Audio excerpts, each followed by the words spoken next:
City Commission meeting to order. It is Monday, June 16th, 2025, 5 p.m. If you would, stand and join me in a prayer and the Pledge of Allegiance. Lord, we thank you for this day. We thank you for this opportunity, Lord, to serve this city. Lord, we ask for your wisdom and your guidance today on every decision for our citizens, for our staff, for our employees. We just thank you, Father, for the opportunity. Lord, we thank you for those who serve as first responders, police, fire, and our military. We just thank you for continued protection over them. We do plead the blood of Jesus over them and pray Psalm 91 over them for their protection. All this we do pray in Jesus' name, amen. Amen. I pledge allegiance to the flag of the United States of America and to the republic for which it stands, one nation, under God, indivisible, with liberty and justice for all. All right. Where's my mic?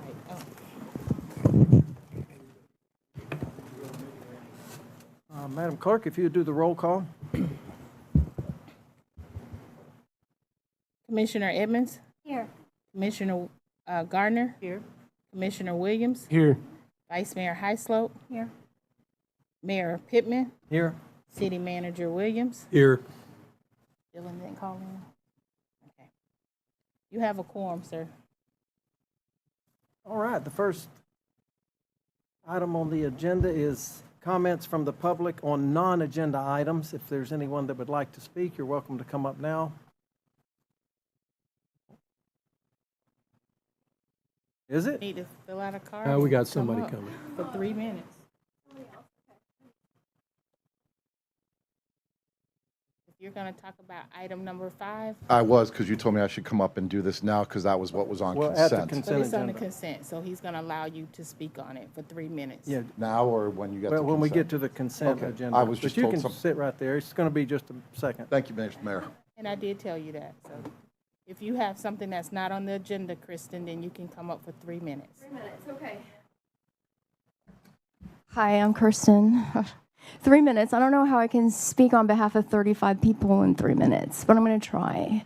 For our CRA board, we haven't been able to meet for the past 2 months. Everybody's been kind of, busy, but the applications continue to come in. I'm using myself as just a facilitator to hand deliver the applications at this point. I'm going down the highway, commercial corridor. I'm going towards the water along Francisco, and I'm going to the downtown area, WCO and Ventura, everything that I can. Eventually, I'll go deeper into the south to those businesses as well. Okay, so just to let you know, a quick update. I have passed out about 35 applications in person, and probably 4 of them are in queue and actively pursuing their quotes. Maybe up to 8 of them, I would say, but maybe 4 of them are narrowing it down with their estimates. Okay, so that's literally where we're at. It's a process. It takes time.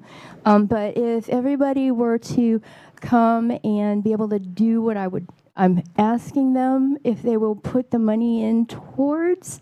Again, I don't know if they can do it or not because it's based on their own personal budget because it's going to be a matching grant.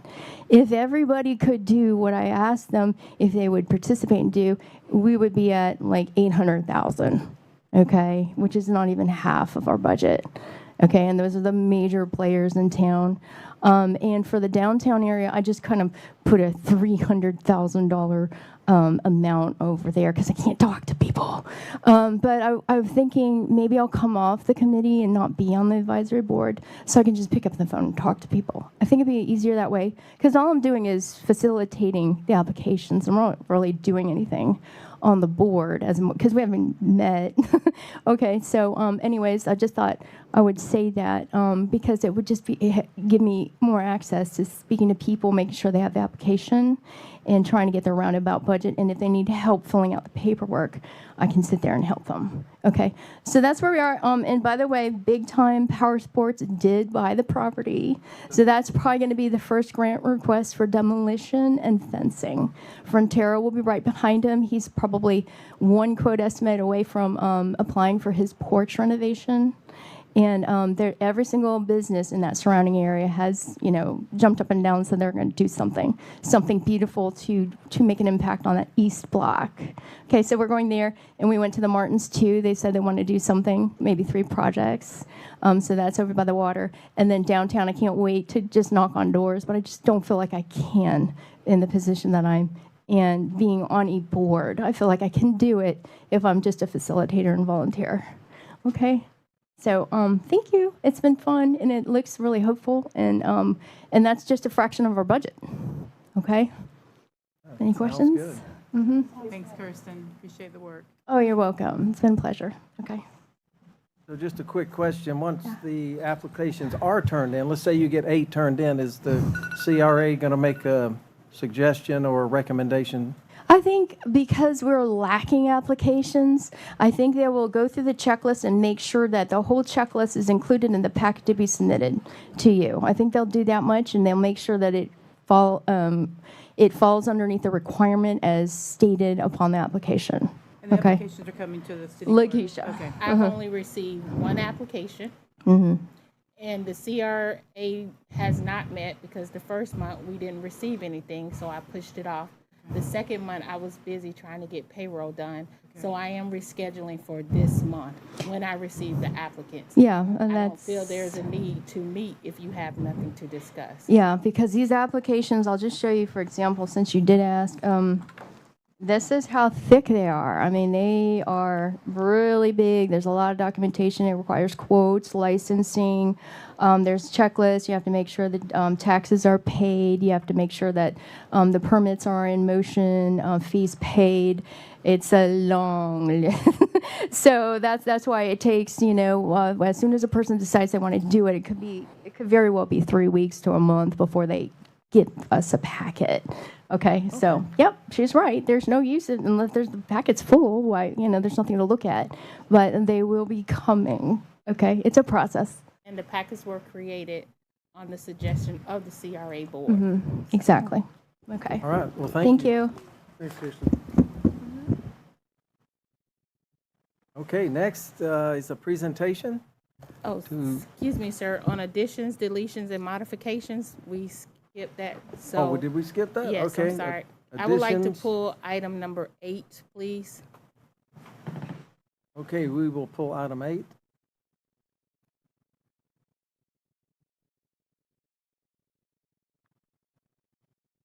And can I get a motion for the rest of the agenda? Move that we make the changes to the agenda as presented. Second. Thank you. Motion and a second. All in favor? Aye. Aye. Motion carries. Okay, now a presentation with Chief Lewis and 2 outstanding officers. We have number 1, sir. Item 1. Did I skip item 1? Yes, sir. Oh, I know you're ready to go home. That's the he no.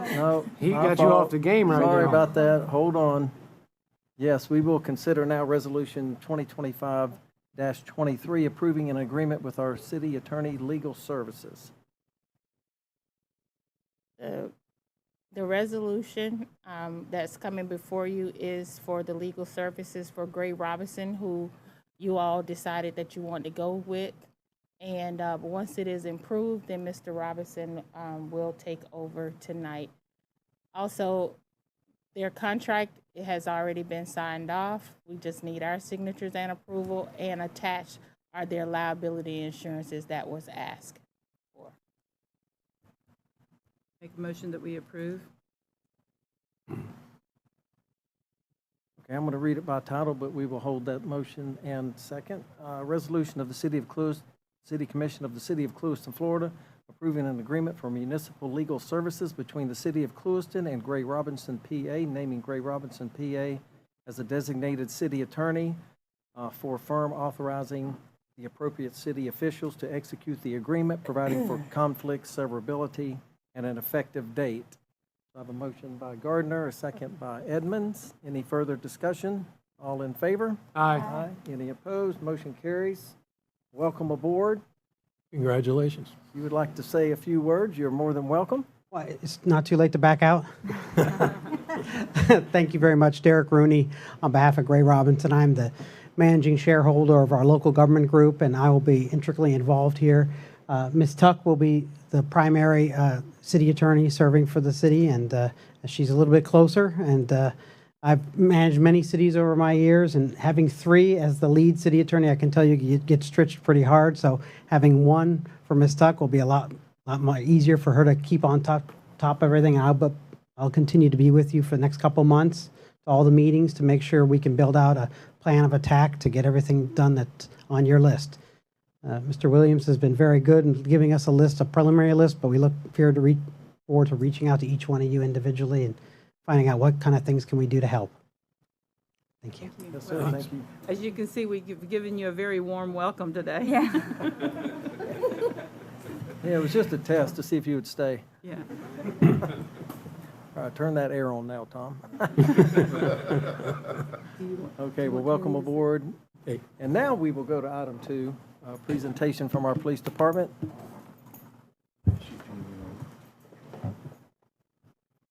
Thank you. Unfortunately, Chief Lewis couldn't be here. He's in the statewide chiefs meeting, but I will do my best to fill in his shoes. Tonight, we got the privilege of honoring 2 of our own on the Life Safety Award, and I would like for both those gentlemen to come and join me up here, please. Sergeant Lionel Conyers and Officer Kyle Rollins.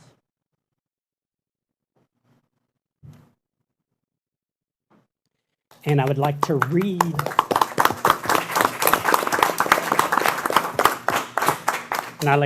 the citation that Chief Lewis prepared. The date of the incident was May 26, 2025.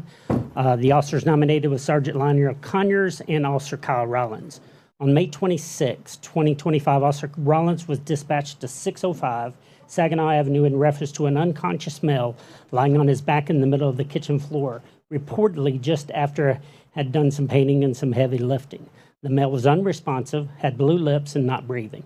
Officer Rollins immediately began life-saving measures by performing CPR at approximately 10:33 p.m. Multiple cycles of CPRs were administered by Officer Rollins until being relieved by Sergeant Conyers, who conducted additional cycles of CPR. Due to the extended time frame, Officer Rollins again took over the CPR efforts and were eventually able to get a few gasp breaths from the male. Henry County EMS arrived on the scene and took over the life-saving measures. Before leaving and being transported to Henry Regional Medical Center, the male was conscious, alert, and breathing on his own. A follow-up was conducted by Sergeant Conyers and Officer Rollins at Henry Regional, and they learned that the male's condition had improved and he was released from the hospital just 2 days later. On behalf of the city, Clewiston Police Department and the entire city, I would like to extend my gratitude and respect for each of you for a job well done. Congratulations on this recognition. Both of these officers will be awarded a life-saving certificate and a life-saving ribbon to be worn on their uniform. And I'm also proud to announce that this is not the first life-saving award that Sergeant Conyers has been awarded. So, gentlemen, Sergeant.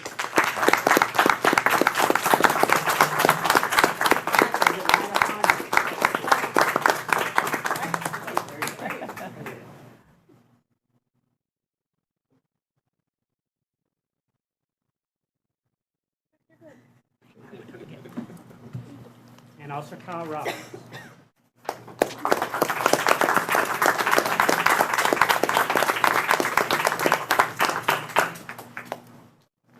Group photo. Front of the commission. Very good. Stand there, we'll gather. This together.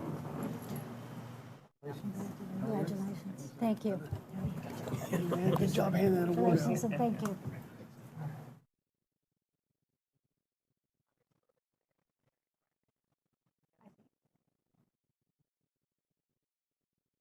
All right, guys, appreciate it. Thank you so much. Thank you so much.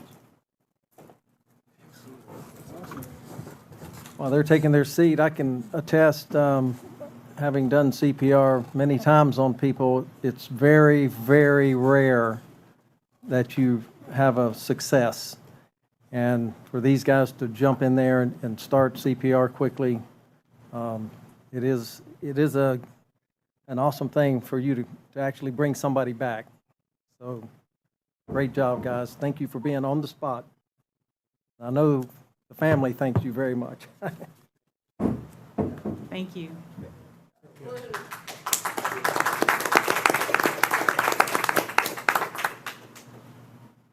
Okay, now we'll move to the consent agenda. I know we have one comment, so Thank you, Mr. Mayor. Commissioners, Madam City Attorney, welcome as an ex-city attorney. Welcome to the fire. My name is Rod Feiner. I'm an attorney with Coker and Feiner, 1404 South Andrews Avenue in Fort Lauderdale. You may remember me from about 10 days ago when we spoke about the Ventura project, which you have before you up there tonight. I will say we hadn't heard anything, so this was going to be a very different presentation tonight, but we've got what you have before you tonight, behind you, about 2 hours ago from the city's consulting engineer. This has gone a long way to help us. If that's part of your FDOT submittal, we're very happy and pleased with that. There are a couple of things that we would still like to work out, which is why you're going to hear a deferral request, but we think we can work this out, and I think it didn't move forward because you were in the process of switching city attorneys at the time, so we couldn't negotiate an agreement. But we do want to work forward in doing an agreement where we talk about grandfathering existing spaces that are being eliminated by this parking plan. For instance, on my client, H. Anin, they have about 7 parking spaces directly in front of the building. Beyond that, the city is putting about 4 parking spaces along Ventura Avenue, and they're also constructing about 6 parking spaces on the west side of his building. We understand the city is paying for that, even though it's on his property. That's fine. We're very happy with that. But the 4 spaces or the 5 spaces in front, are those open to the general public, where if they wanted to go anywhere? Are they allocated to my client specifically? We have concerns about that, because if they're not allocated to my client specifically, it raises a couple of issues. A, will there actually be enough parking that's for my client's shopping center, because they had parking spaces on his property which are being eliminated? And also, how do we deal with zoning on that? Are we grandfathered for those prior parking spaces so that if there's a redevelopment, we can count those spaces, because now we've lost those spaces? Because as you can see from the plan, there's really no way to access those spaces and get out. So that becomes dead space. Now, could that be used for potential tables and outside dining or something in the future? Yes, it could. But again, the effective time or the effective amount of parking spaces is being reduced. And so why I say this plan goes a long way, and it's the implementation of what we were told orally, which we had concerns about last time. There's still some documentation that needs to be done. We think now that you have a city attorney on board, and I know Gray Robinson very, very well, both in their Fort Lauderdale branch, and I worked with Lori Eliopoulos in their Tampa branch, on construction lien matters. I know it's an excellent firm, and I'm sure we could bang this out with it before your next commission meeting, just to get what needs to be done to finalize. My clients will be extraordinarily happy. We thank the city's consultant engineer and the city manager and then the commission for working with us and helping to address our concerns. Like I said, it's mostly a matter of dotting I's and crossing T's. The conceptual plan as it exists right now, we're pretty good with. It's just how that plan gets implemented in terms of vesting items for zoning, use of parking spaces, and some other matters like that. And I know that you're on a grant, and I don't want to make you lose your grant money, right? Or I can't make you lose your grant money. I don't want to suggest delays that would cause you to have issues with your grant money. I don't believe postponing this another month. I know this has been pending 3 years, and you're like, we're at the time, guys, where we've been looking at this for a while. I just don't think 2 more weeks to establish and help 2 landowners who are directly adjacent to the property while we do this and get this done, we can do that, is what our hope is. If not, I would hope that even if you do adopt it, you instruct your city attorney to work with us so we can come to that agreement in the interim time period. But, you know, it's always hard to do those things, and I'll conclude, Mr. Mayor, I heard the dinger.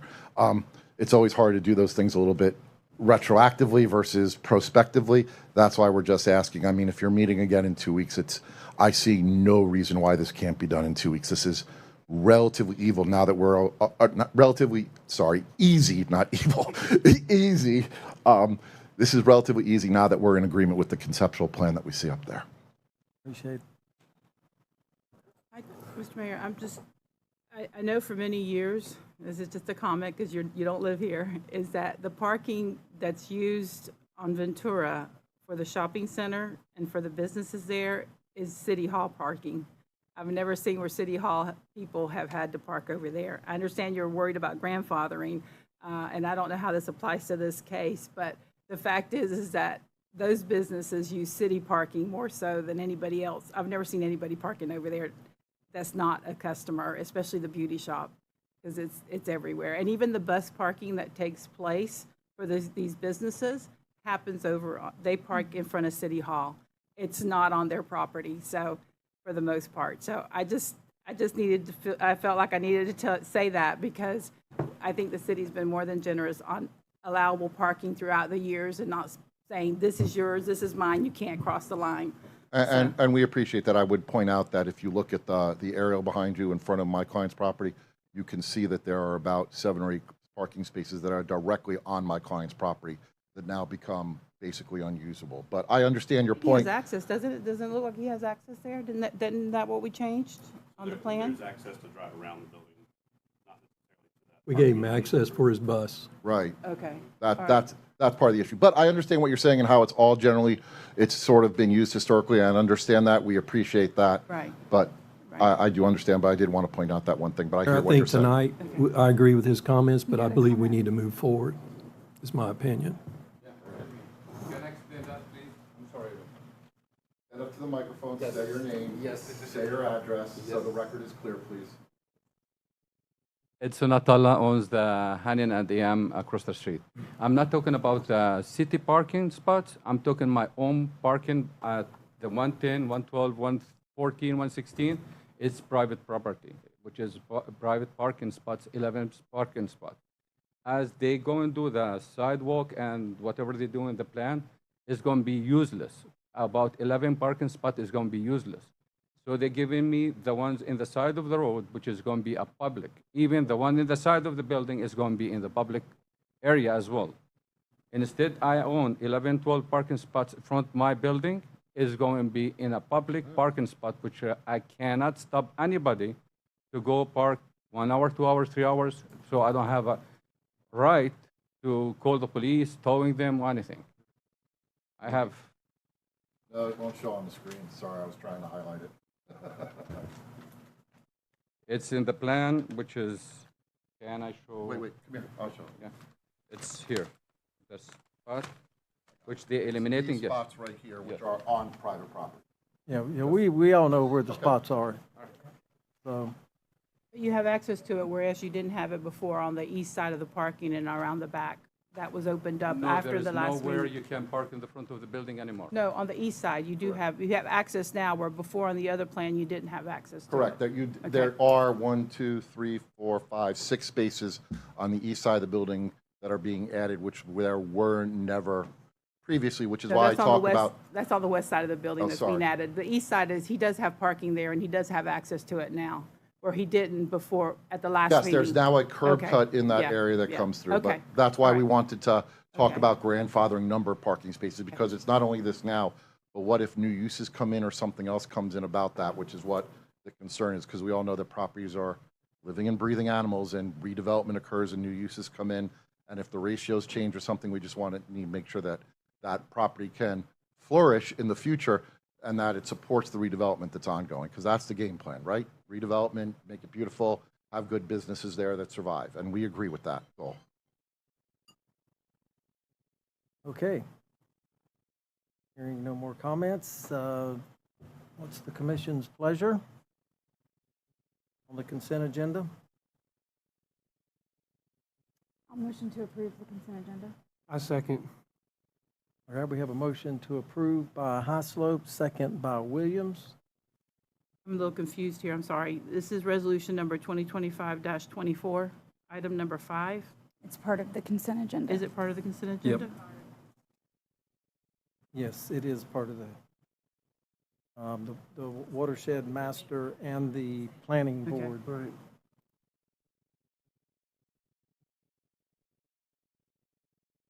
Are you good, Molly? Yeah, I'm fine. Okay. I just didn't know about reading it by title. We've already read it by title, the first and second, okay. All right, motion and a second. Any further discussion? All in favor? Aye. Any opposed? Motion carries. Mayor, if I could, now that you've adopted and done everything, I don't know how your city works, so forgive me, but because it was done that way without directions or a condition added to it to direct the city attorney or the city manager to work with us on getting an agreement, do you need to at least give directions if that's the commission's pleasure after this so we can tidy up those couple of things? I don't know how your contract works with the city attorney. I don't know if that's within the scope of services and however you're doing it, or whether you need to give direction on that. one way or the other. So I just want to clarify that because I didn't want to call the city attorney's office or the city manager's office and said, hey, this is what we want to do, and they say that wasn't authorized, we can't do it. So I don't know what your procedure is, so I just wanted some clarification Just to on work that. through the city manager, and then he'll get with the engineer, and then any request you may have for changes. I don't know if it's changes, but the agreement that we're talking about with grandfathering on parking and some things like that. Just go We'll through the work city with manager. you. We'll work with you. Okay, thank you, sir. If you want to.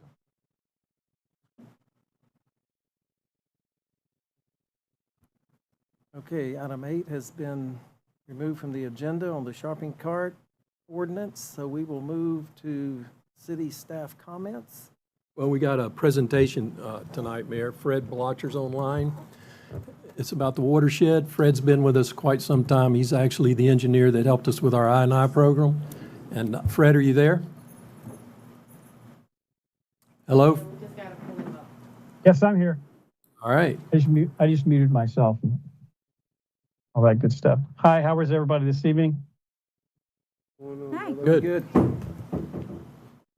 Good. Well, we're contacting you not from the mountains, but Florida Atlantic University over here. So, yeah, we have. I've been involved in a couple of things here with the city. I being one of those, and staff's been fantastic. And I think we're reaching the end of this part. But the other project, I did that myself. But the other part is Florida Atlantic University got involved through me with doing watershed management planning and vulnerability assessments a number of years ago. We were able to secure, after some discussions with the Department of Emergency Management, they sole sourced us under my leadership to do the watershed master planning templates for this the state's program to try to come up with ways to help communities improve their CRS rating. And we've done some things in the background here with the city, but we were also able to secure a matching grant a couple of years ago to do a watershed master plan for you. The benefit of the watershed master plan is that it will allow you to increase your CRS score to a category 4. There are some steps to get there because right now the city is a 9, but we have also tried to develop some things and sent those on to staff that would hopefully help improve your CRS score, which in exchange reduces flood insurance for city residents. So it's one of those things that we do a little work, and since I am pretty familiar with the city of Clewiston and the staff, and they've been super helpful in helping us get this accomplished.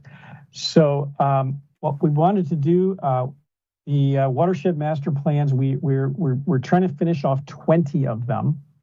And Clewiston is one of the ones we started early on, and so you would be the second adopter should you choose to do that tonight. The plan, we can cue up the PowerPoint if y'all would, since I only see myself behind the screen. Right, we could see you. Were you not going to share your screen for the PowerPoint? No, that's fine. I'll be happy to do that. That's even better for me. All right, let's do this. All right, and let's get this bad boy over here. So I assume you see watershed master plan. Yes. Yes. Okay. Do you see it as one view or two? Two. All right. Let's try that again. Let's do it over here and see if that works. It's easier. All right. Now we see one. Still two, but it's okay. All right. Let's try to make it much bigger and move that stuff out of the way. Okay, so as we said, so the Center for Water Resiliency and Risk Reduction at Florida Atlantic University is in the College of Engineering and Computer Science, and I'm the director for it. I'm a professor in civil, environmental, and geomatics engineering. The center is based in that department, but we share our efforts and collaborate with 2 other colleges and 2 other universities as well. as a part of this process. And so Clewiston was one of our early examples to try to take a look at for this. The project is to develop a watershed master plan. These are the Florida Division of Emergency Management grant numbers as part of the hazard mitigation grant program that is actually funded partially by FEMA and the rest by DEM, who then passes on the match to the city. So it's a 3-to-1 match. And one of the benefits here, as you'll see, is because we've done a bunch of work in Clewiston, this was one that we were able to keep the costs down as much as we possibly could in comparison to some of our other friends. So the purpose of DEM is to prioritize flood risk management as part of its mission. Now, these are the same people that respond when FEMA shows up. When we did the phase 1, they had a minor issue called COVID that was pretty much all of their attention. And the idea here is they secured this relationship with FEMA as a means to try to improve flood management programs within the state, and that would help us with this community rating system, which is CRS. And the city is a member of the CRS program. All right. So we're the lead. Actually, we are the only thing that's there. So you contracted directly with us, and I'm the leader of the director of the group. We also got, like I said, a lot of help from city staff who provided us a lot of information. Note the city has a CRS 9 rating today, but I also have provided Danny and Lynn with some additional documentation that we'll pursue as you go through your CRS evaluation here in the next couple of years that I think will help you increase that rating. And what our goal is that we're going to try to get you to a 4. The scope of services was basically this. We developed background information, which we did, provide some policy documentation. Now, the way that the CRS program and their evaluators want us to do this is something called a HUC 12. It's a hydrologic unit. The city of Clewiston is in something called the 9-mile HUC 12, which is in the Caloosahatchee Basin, which is a HUC 8. All it means is it's a relatively small area. They're typically about 20 to 30 square miles. And the idea is that all of the rainfall that occurs in that area exits one point, so like one canal. All right. We did a series of risk models for you all. I'm going to show you some results for that, and with the idea of trying to find critical assets, which goes back to our game plan in dealing with the vulnerability assessments. We created an action plan, which doesn't really require a lot right now, but the plan doesn't require that you have to do a lot of things right now, but it is future looking and in 5-year increments. And the only thing really left to do, we've had this reviewed by the CRS evaluators with ISO. We have, like I said, we have 20 plans. They're virtually identical as far as the outline and the information that's gathered specific to a given community. And with 3 of those, they have evaluated and they said they are good to go from a plan. There are 8 subsections of the Watershed Master Planning section of the CRS program. So 1 and 2 will qualify automatically if the plan is adopted, and you need to have the adoption in order to qualify for CRS 8. 3 of those point areas, it is not possible to get. There are 2 that we are negotiating with ISO right now. They really matter when you actually do the submission. And the final one requires that you have a assessment program in order to get the 8th one. If you have it, great. If you don't, that's fine. They are not prerequisites except for the adoption. All right, so we figure you'll get somewhere between 120 and 180 points, depending on the 2 areas that are in flux. Okay, so let's talk about what is a watershed master plan. And like I said, the idea is that you take an area And what you try to do is figure out how the water moves in the area. So the idea is we figure out what it is and we identify problem areas. And that's really the scope of what we've done here. And then that will ultimately be provided to ISO. And I've told Danny and Lynn, I will be happy to help you with that process when it comes up. Now, if we have a bunch of problem areas, and the question is, are they immediate or are they future? So some of you already know me. I'm a former city manager, former utility director before I got into education, and I'm an infrastructure person. So I don't believe in stranded infrastructure.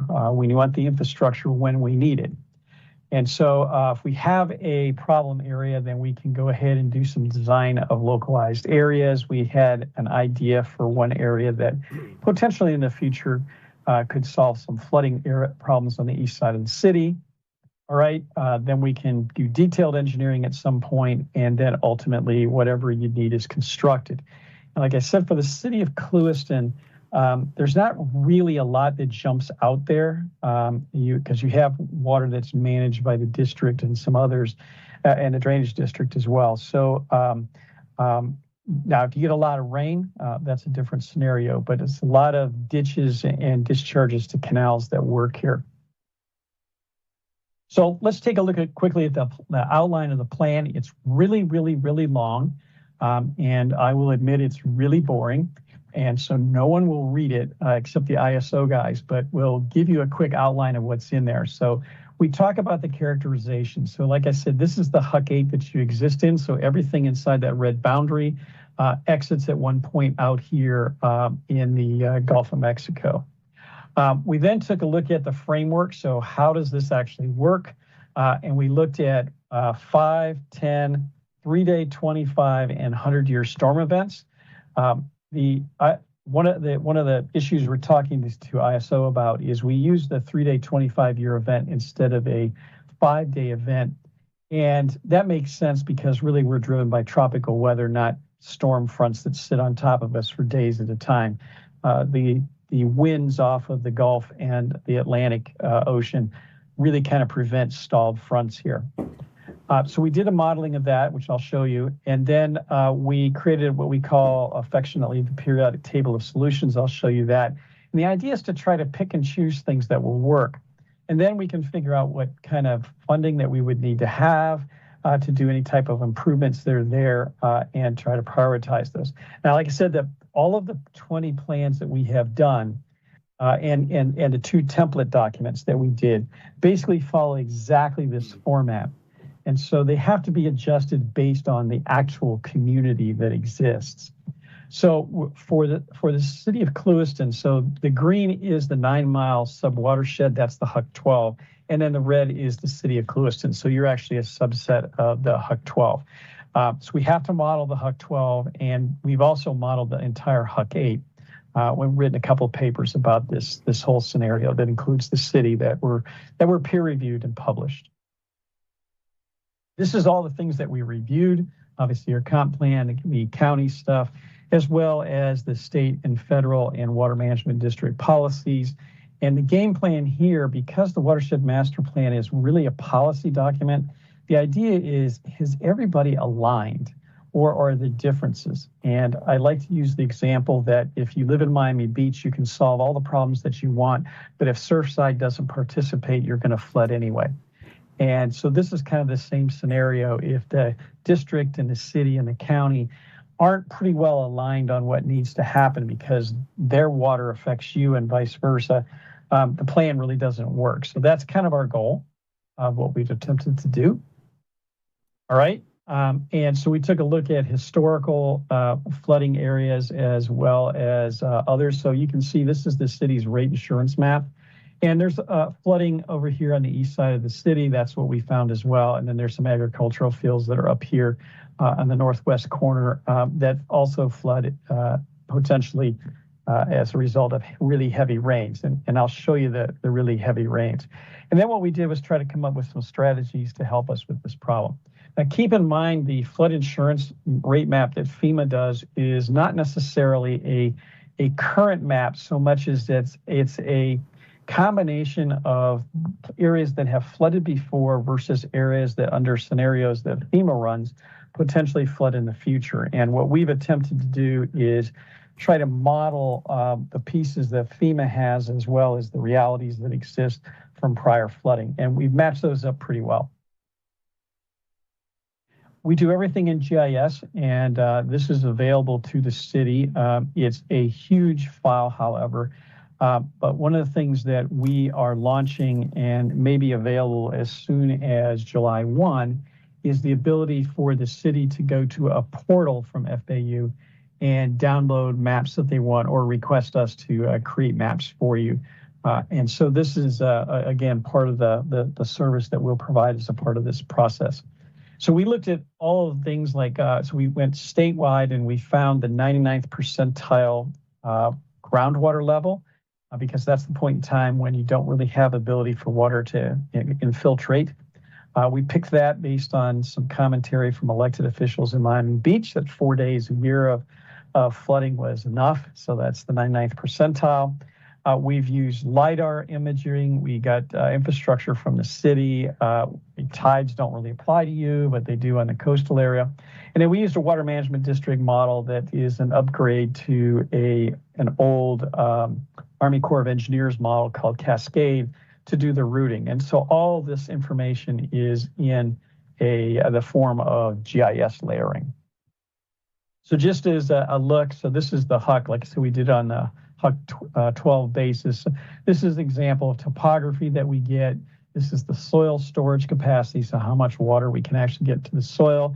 It takes a look at the water table, and then I try to drill down into the city because much of this area is farm fields. So in the city here, you can kind of see what the development looks like. And then we drill down farther into this, as I'll show you, to look at critical facilities. All right, so we looked at rainstorms, so you can see that that's basically 9 inches of rain. All right, we did have to do an evaluation of sea level rise, not really an issue for you, unless it prevents movement of water from Lake Okeechobee or some of the inland areas. You're far enough north and far enough west from the Atlantic that this doesn't really impact you.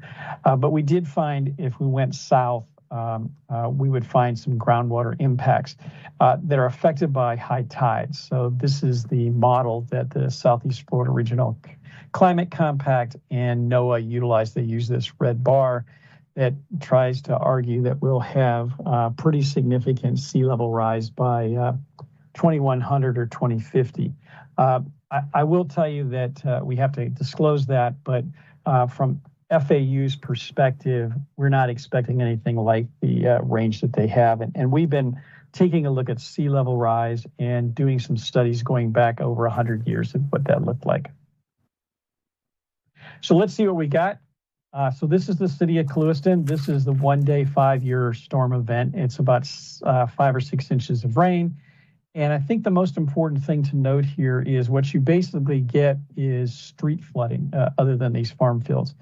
If we go to the 1 in 10 day event, again, we see some street flooding. We go to the 100-year storm, that's like 9-10 inches, or the 3 day 25 event, which is similar. Again, you see some street flooding, but you also see some property flooding. So let me explain the coloring just a second. So the LIDAR has, it has a plus or minus of about 4.5 inches associated with it. So we only model it results in 1 foot intervals because otherwise we're exceeding the accuracy of the data. So what we've got here is if it's blue, it's probably going to flood. 90% it's going to. That doesn't mean it necessarily will because there may be specifics on the street or the property that would exclude that. So the lighter blue is 75 to 90, and the green is greater than 50, and anything that's not colored is going to be less than 50%. And we've done some other discussions with the public on this issue, and obviously people say, well, it never floods on my property, and then we talk about it, and we can see where that might be the case, or the people say, well, it could if these things happened. I should note we are specifically not looking at maintenance issues here. So, plugged catch basins or pump fronts are not what we're concerned about. Okay, then we looked at the vulnerability of properties. And so what we're really concerned about is red, orange, and yellow, because that's critical facilities like water and wastewater plants, grocery stores, pharmacies, and economic centers that protect jobs. So these are kind of the areas within the city. You got city halls located in here, the water, water plants down here. And then there's some other issues there. We didn't go into specifics of exactly what was there. So some of this may be district property. Obviously, along 27 here, we have commercial property. So the idea is we're really concerned about these areas where the flooding on the one-day 100-year storm event may impact what's happening, and then we did some prioritization scores. So if they're red on top of the blue, those are areas that we should probably think about looking at in the future. Whereas if they're just red but there's no issue, then there's it's not really all that important. And you can see there's some stuff along 27, and I would suspect that FDOT is going to be looking at some of that as well. And you can see there's some streets up in here that might be an impact as well. So this is our toolbox, and we can have concepts for many communities that look like seawalls and stuff like that. None of those really apply here, obviously, with the exception of road based. These are the 4 things that come up the most. One of the things that we have found, again, I'm an infrastructure guy, is roadways, when the base gets wet, the pavement flexes. And so you'll get a crack down the middle of the pavement, and it's a crack that doesn't really fix. You can repave the road and the crack comes right back. And that's because of a base failure, because it's wet. So that's probably the first thing that the city would look at. That's repairs from geotextiles and things like that. The 2 other things that really apply kind of sit in this area over here. So this is green to gray to black and white. Black and white are policy issues. And the policy issues would be things like, hey, raised finished floor elevations. Again, housing typically lasts something in that neighborhood of plus or minus of 50 years, okay, in Florida. So in 50 years, maybe we have a foot or 2 of change in groundwater levels or things like that. So maybe you reevaluate in the future what finished floor elevations look like. But we will never even tell the coastal communities that you're going to float away. There may be challenges, but there often are challenges that we can address.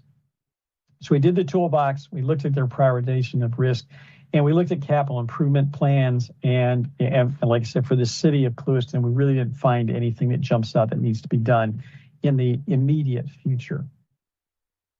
All right, so we found some minimal flooding for areas for minor storms. There's an eastern area of the city that may have some more street flooding with intense storms, or if you get into that one-day 100-year event, which is 9 or 10 inches, then you may have a little more flooding that might get onto people's property. Sea level rise, not an issue. Groundwater changes, however, are an issue. Groundwater is driven by Lake Okeechobee.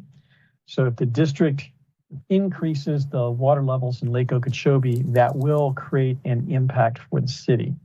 But in the meantime, we're looking at policy changes that we would help you with on finished floor elevations in the future to reduce flooding. And in the longer term, there may be a pumping station situation to move water from the east side to the west side that might help, but no action is particularly needed today to deal with flooding. Maybe some minor stuff, but not on a big scale based on the plan that we have. And with that, I'll take any questions or thoughts or anything anybody wants to give us. We're here to help. And if we miss something, let us know, and we'll go back and try to fix it.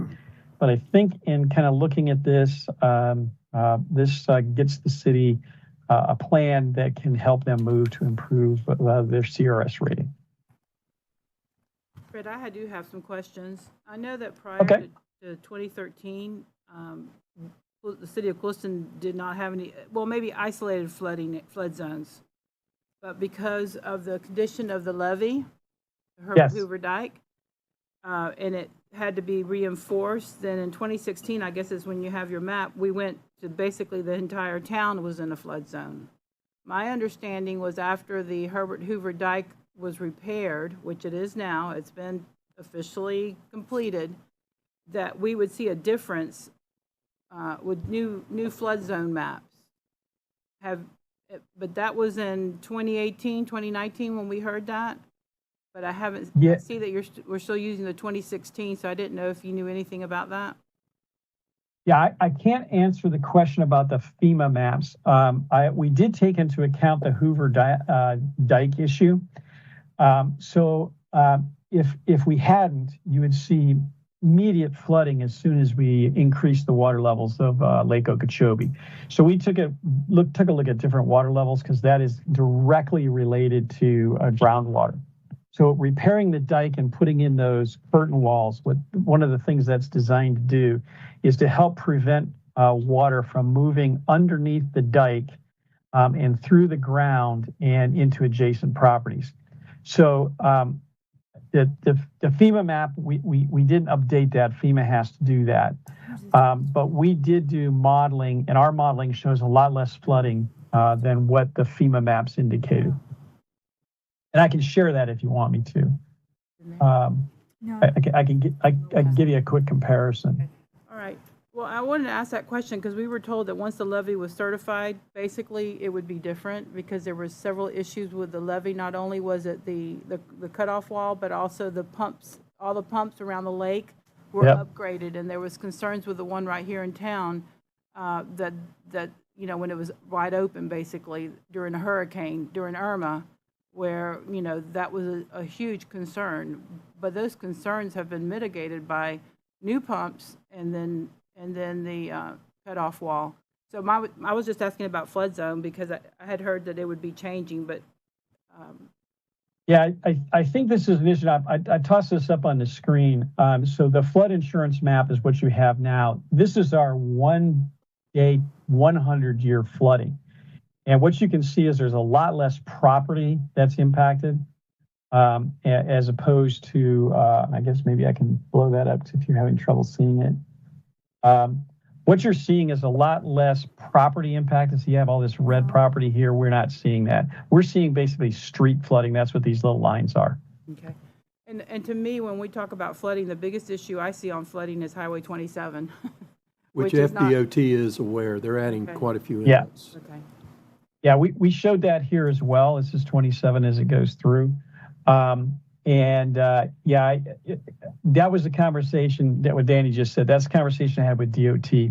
That's the next thing is they're going to try to deal with that, which I think is probably one of the bigger priorities since that impacts what you all have for commercial property and it's close to City Hall and things like that. It's where the priority issues are for this.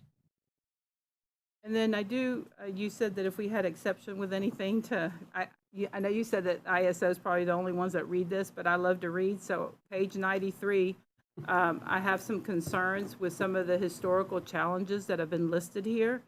And I'd like for us staff to for this to be looked at again because the biggest challenge we have historically for the city in Lake Okeechobee is the amount of water that comes from the north into the lake.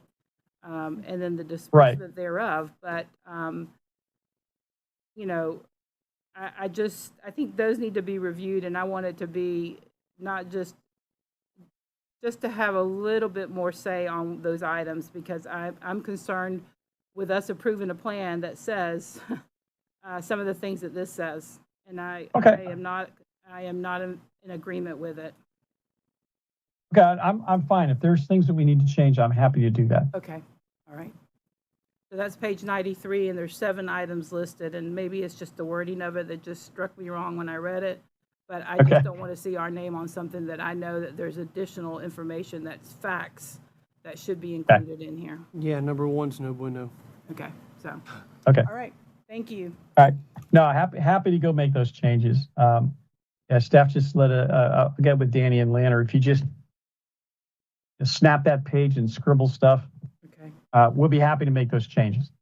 And we do have someone who advises us on water issues regarding Lake Okeechobee, and so I would like to get their input, Danny, if you could reach out to them to see some of these topics here, 1 through 7. Okay. Thank you. Oh, my pleasure. I appreciate your help on all the grants that we've been able to pull with your assistance and your knowledge. Thank you so much. My pleasure. I enjoy working with you guys. It's been fun, and hey, we're gonna finish off this grant, and I think we go see if we can find another one for you. Yes, please do. Wastewater, Fred, wastewater. Wastewater, more is better. Yeah, if we ever need stormwater, that applies too. We'll go ahead and work on that Let's as work well. on that today. Yeah. All right, well, thank you, Fred. If anybody else has any comments, please let us know, and we'll change them. I would ask one real quick thing, and your new city attorney sitting here probably would do this too. As we go through the process, realizing that things may get tweaked a little bit as ISO looks at it, adopt a plan with allowing minor changes to be made, if you would. Okay. A non-consequential minor change. Okay. We can retract Just- that. Yep. We've already approved it on the consent. Okay. Okay. Thank you, Fred. All right. Thank you all. All right. If Have a you good need day. anything else, please let me know. And have a great meeting. All right, thank you. Thank you. All right. Bye.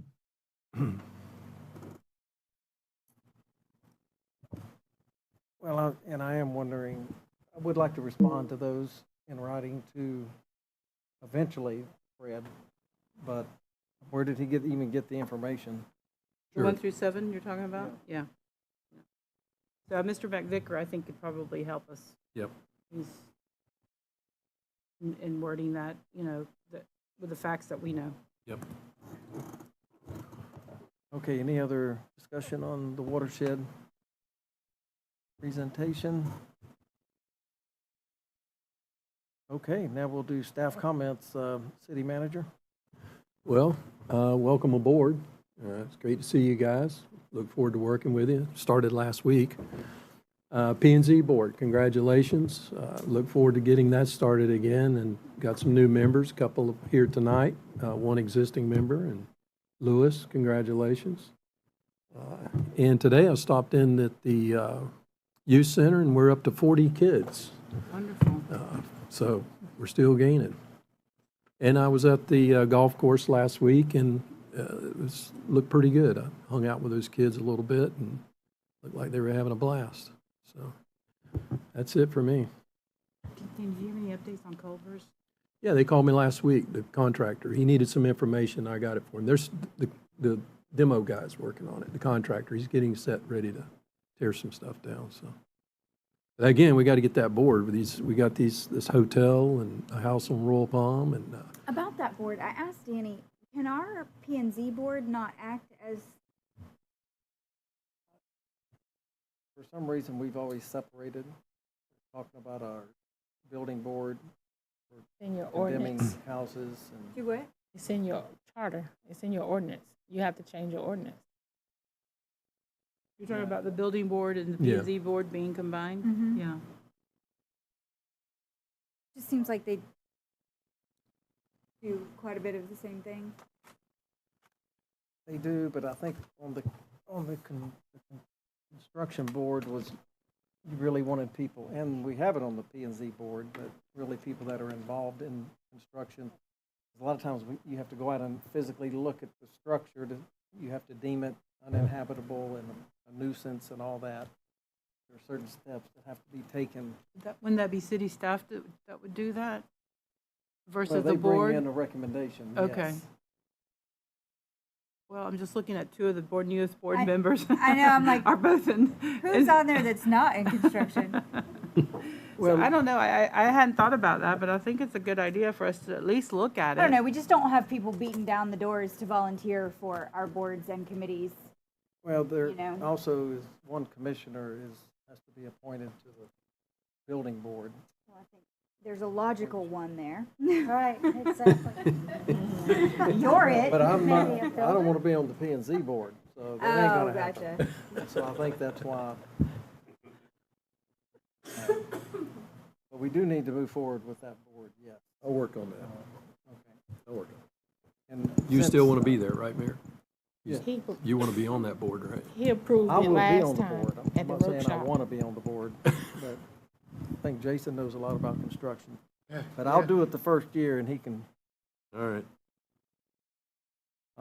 But since you brought it up, I was going to read the new P and Z board, the names of all the members that we approved tonight are Greg Thompson, Hatham Kaki, Heriberto Vasquez, Carolyn Bentacor, and Luis Viejo. So thank you guys for applying and putting your time and efforts in. We appreciate it. Absolutely. And now we're looking for members for another board if you're interested. I don't think you can serve on 2 boards, but Gosh, Jimmy. No. And we don't have Might be anything best saying bet. you can't. so we'll let the clerk go through the applications we have, and maybe we can even send out another solicitation for the building board. It's a 3-member board, 1 being a commissioner, so we just need 2 more people. And I haven't come across anything that say you can't serve on 2 boards. Right. Just saying. So if somebody wants to do some swapping and finagling, we're fine. If you want to get off one and We're get on the against other. combining the two, planning and zoning and building. It's in your ordinance, so if you change it, you have to go through the process. Right. Now, I'm about to come out my lane. I'm not a lawyer. I only play one on television. But with that being said, you have to do 2 readings. I'm going to jump in here real quick, Derek Rooney, just because I happen to know this is happening in a couple other communities. It's not unique, especially since COVID. It's very difficult to get people to serve on volunteer boards of any shape. So you have a couple concerns. If your ordinance requires a commissioner, we could change that so that you didn't have to have a commissioner if that makes life easier for everyone. Combining boards is absolutely fine. There was a 2023 Senate Bill 250 said that anyone within 100 miles, which you guys are right on the edge of that, and so I want to confirm, 100 miles of the landfalls of the last couple hurricanes we had, cannot make your processes more onerous on property owners. Now, building boards, planning and zoning boards, generally dealing with different issues, so probably doesn't change anything from a practical standpoint. But if either board has any kind of actual power vested in it, then it would be a dual office holding issue. So combining the boards would allow you to move forward, but having members on each board could cause problems. Right. So now you can do it as ex officio. You can have 1 member on 1 board, also be a member on another board, as long as it's in your ordinance as you adopted. So that we'll get with the clerk over the relevant ordinances and talk to Mr. Williams about where you want to go, and we'll come back with some options for you. Thank We you. had other names that applied for the P and Z. I don't know how many more we had, but that might be an option too. Okay, we will move on with the city attorney comments. I can make it pretty quick. Thank you all so much for having us at the first meeting. It's been a really good learning experience so far, and I'm looking forward to working with everybody and getting to work. Thank you. Fix the AC, right? Fix the AC from one. If we can only get some state funding. I think we're going to Couple take more care hours. Yeah. Usually don't call on the finance, but we're ready for our budget hearing, budget workshops. It's going to be an interesting year. Okay. Okay. Good thing. It's a good thing. All right, commissioner comments, Commissioner Williams? Not too much on my part, comment-wise. Glad to have you guys aboard, definitely. You got to push them to fix the air conditioner for sure. I'm hot. Other than that, Danny's right. Golf camp was great. I was there this morning at the youth center. The pool was packed. The splash pad was busy. I mean, there's a lot of kids over there. They're getting after it. I talked to some of the volunteers that were going on there. They're all enjoying watching the kids, so that's good. I'm glad we're getting back to the old school way. That was nice to see. Countdown's on, 3v3 Live. You guys, vendors, food trucks, whatever you guys want to do, get your teams in. You guys know anybody from the coast that plays? You have family that plays out of town. This is national, guys, so if you want to bring in any team from out of town, they're more than welcome to come and sign up. So Tell us again about, what is the whole camp, just a reminder? The 3v3 Live? Mm-hmm. Well, 3v3 Live National, they travel all around the state. They'll travel outside the United States once these tournaments are done. Once you come in and you play in one tournament, you sign up for one tournament, you're guaranteed 4 games. If you finish in your top 3 in your bracket, you automatically qualify for regionals, and your team moves on to the regionals, and so on and so on. This is soccer? Soccer, yes. Only three people on each team. And it's Right. Yeah, it was good. We went down to Weston, and it was good. I think it's going to be a good move for us here. It'd be the start of many sports, I think, that we'll be able to host out there at that complex, because it's looking nice if you guys haven't been out there and seen it lately. Yeah. Right, Commissioner Edmonds? Welcome to our city attorneys. Very happy. I attended the painting class through the rec board. It was a lot of fun. Unexpected, but it was a lot of fun. Yeah, I'm very happy with the camp. We wanted that camp for a long time at the rec board. Okay, and that's it. We need air We ain't even hit summer yet. Commissioner Gardner? Yes, glad to have y'all here.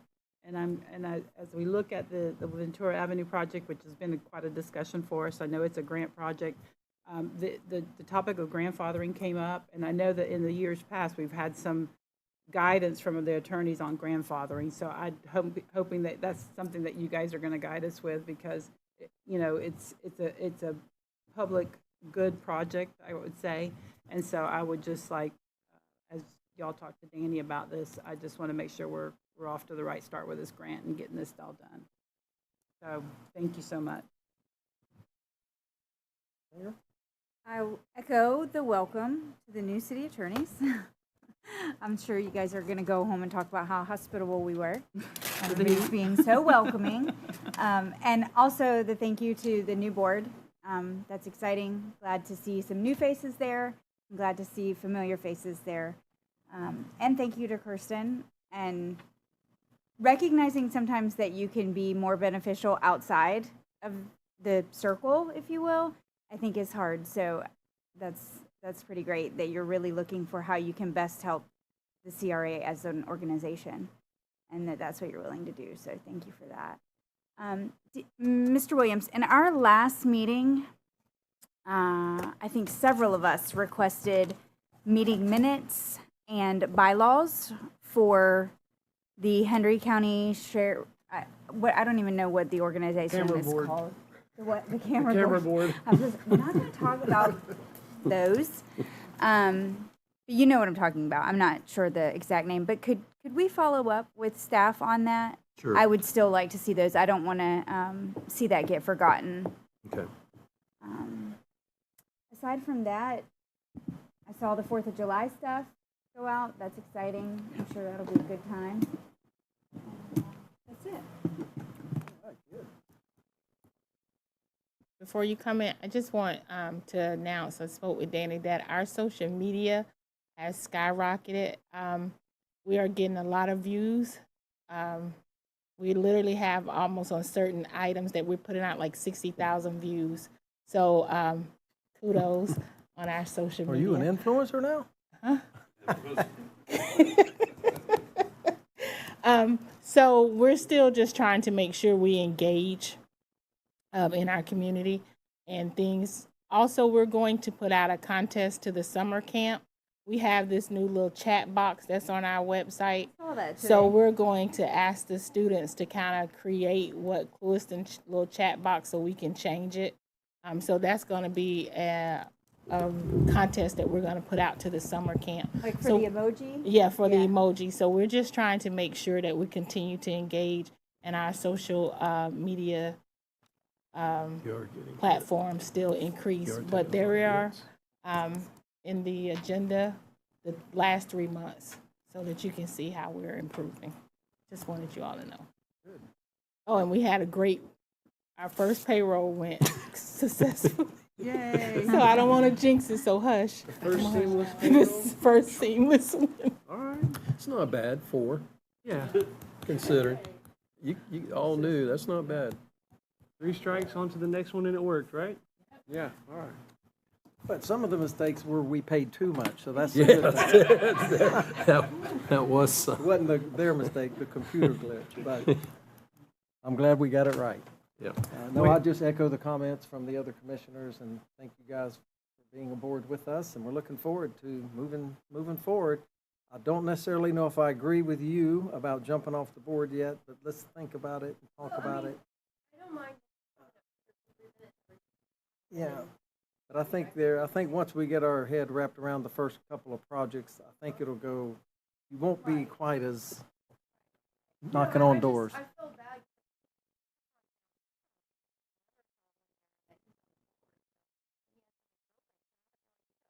Yeah. I don't He, even but know. just text him and say, if you want an improvement, fill out an application. Yeah. I know, I don't think they can communicate, Yeah. because it's a sunshine No, they law can't solve issue. I don't know. It's Yeah. Get Randy to do it. Well, we'll let Yeah, the we manager definitely, can- I'll come fill the application out. I work in the building. We're not giving you money, Jason. Come on. But anyway, thank you for your legwork. let me know if talking to people without it not. Yeah, talk to him after the meeting. Okay, there you go. Okay. All right. Okay. Well, we'll get out of here before we sweat more. Y'all have a wonderful evening. Meeting is adjourned. Too.